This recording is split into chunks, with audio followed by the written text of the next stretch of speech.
నమే పార్థాస్తి కర్తవ్యం త్రిషు లోకేషు కించన నానవాప్తమవాప్తవ్యం వర్త ఏవ చ కర్మణి.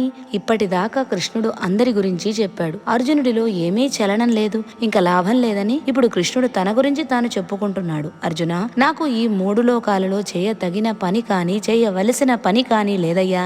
నాకు కావలసింది ఏదీ లేదు, కోరదగినది ఏదీ లేదు, అలాగే నేను కోరుకుంటే పొందలేనిదంటూ ఏమీ లేదు. అయినా నేను కర్మలు చేస్తూనే ఉన్నాను. ఒక విధంగా కృష్ణుడు నేను ఆత్మసాక్షాత్కారం పొందిన వాడిని, స్థితప్రజ్ఞుణ్ణి అని నర్మగర్భంగా చెబుతున్నాడు. కృష్ణుడు సాక్షాత్తు పరమాత్మ అవతారం, నిర్గుణుడు, నిరాకారుడు, నిర్మలమైన మనస్సు కలవాడు, త్రిగుణాలకు అతీతుడు. ఆ ఉద్దేశంలో అనుకుంటే కృష్ణుడికి చేయవలసిన కర్మ అంటూ ఏమీ లేదు, తీరవలసిన కోరికలంటూ ఏమీ లేవు. ఆయన కోరుకుంటే తీరని కోరిక అంటూ ఏదీ లేదు. రెండవ ఉద్దేశం, కృష్ణుడు జ్ఞాని, అన్నీ తెలిసినవాడు, అన్నింటికీ అతీతుడు, మాయ గురించి తెలిసినవాడు, స్థితప్రజ్ఞుడు.